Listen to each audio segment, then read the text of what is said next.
علی حبه جنة قسيم النار والجنة وصي مصطفى حقا امام الانس والجنة علی اسرار وحدت نگہبان بسم اللہ شریعت. الرحمن الرحیم۔ السلام علیکم ورحمۃ اللہ وبرکاتہ۔ ناظرین محترم، آج ہمارا موضوع ہے کہ وہ چیزیں جن کے لیے وضو کرنا ضروری ہے، واجب ہے، وہ کون کون سی ہیں۔ تو پہلی چیز ہم بیان کریں گے بغیر کسی توقف کے کہ 6 چیزوں کے لیے وضو کرنا جو ہے وہ واجب ہوتا ہے۔ پہلی چیز جو ہے وہ ہے نماز میت کے علاوہ واجب نمازوں کے لیے وضو کرنا جو ہے وہ ضروری ہوتا ہے۔ مستحب نمازوں میں وضو جو ہے وہ شرط صحت جو ہے وہ شمار کیا جاتا ہے۔ نمبر 2 ہے بھولے ہوئے سجدے اور تشہد کو انجام دینے کے لیے جبکہ ان کے اور نماز کے درمیان کوئی حدث اس سے سرزد ہوا ہو، مثلا اس نے پیشاب کیا ہو، مگر سجدہ سہو کے لیے وضو کرنا واجب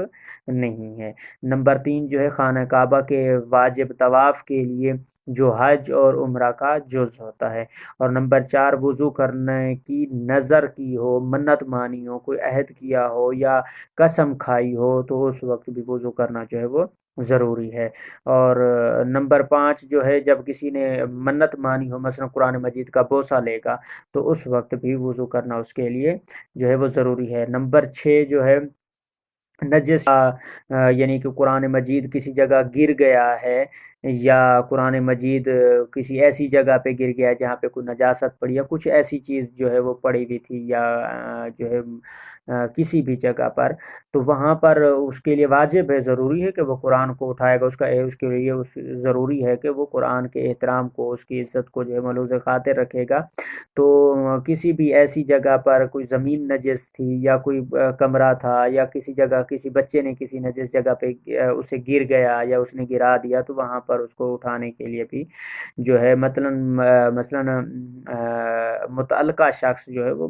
مجبور ہو کے اس مقصد کے لیے اپنا ہاتھ یا بدن یا کوئی حصہ قرآن مجید کے الفاظ سے جو ہے وہ مس کرے، لیکن وضو میں صرف ہونے والا وقت اگر قرآن مجید کو دھونے یا اسے بیت الخلاء سے نکالنے میں اتنی تاخیر کا باعث ہو کہ جس سے کلام اللہ کی بے حرمتی ہوتی ہو، تو ضروری ہے کہ وہ وضو کیے بغیر قرآن مجید کو جو ہے وہ اس نجس جگہ سے جو ہے وہ اٹھا لے یا باہر نکال لے۔ اگر نجس ہو گیا ہو تو اسے جو ہے وہ دھو بھی ڈالے، ٹھیک ہے۔ اگر ان تمام مشکلات کی اس کو وہ نہیں ہوتی ہے تو پھر اس کے لیے پھر وضو کرنا وہ شرط شمار پائے گا۔ تو ناظرین محترم، بعض اوقات جو ہے وہ لوگ سوال کرتے ہیں کہ قرآن مجید جو ہے وہ ہمیں ملتا ہے یا ہمارے گھر میں ہوتا ہے یا وہ ضعیف ہو چکا ہے تو ہم کیا کریں ان کو۔ تو اس کے لیے شرعاً بھی اور جو احتراماً جو ہے وہ بھی یہی حکم ہے کہ اس کو زمین میں دفن کر دیا جائے، یا سمندر یا جو ہے دریا میں آپ جو ہے وہ اگر پھینکتے ہیں وہاں پہ قرآن کی بے حرمتی نہ ہو، بہتر ہے۔ یا جو ہے کسی دربار وغیرہ پہ یا مزار پہ یا مسجد میں، یا بعض اوقات کچھ ایسی دکانیں اور ایسے سٹورز بھی آج کل ماشاءاللہ جو ہے وہ بن چکے ہیں جو کہ قرآن اکٹھا کرتے ہیں، ان کو جمع کرتے ہیں، جو ضعیف ہوں، پھٹے ہوئے ہوں یا پرانے ہوں تو ان کو اکٹھا بھی کرتے ہیں۔ یا بعض اوقات گلیوں میں، شہروں میں ڈبے بھی لگے ہوئے ہوتے ہیں، وہاں پر قرآن ان کے لیے مخصوص وہ ڈبے بنائے جاتے ہیں، تو وہاں پہ بھی آپ ان کو جو ہے وہ پہنچا سکتے ہیں۔ بہتر یہ ہے کہ کسی ایسی جگہ پہ محفوظ کر دیا جائے جہاں پر قرآن کی بے حرمتی نہ ہو، یا زمین میں آپ اسے دفن کر دیتے ہیں تو بھی پھر اس میں کوئی حرج نہیں ہے۔ اور اس کے علاوہ بعض اوقات جو ہے وہ لوگ جو ہے وہ سوال کرتے ہیں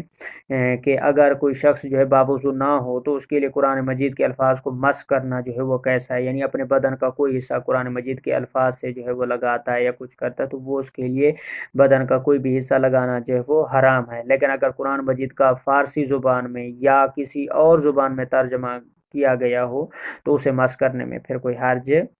نہیں ہے۔ خدا آپ کو سلامت رکھے۔ پھر وقت کے لیے آپ لوگوں سے اجازت چاہتے ہیں۔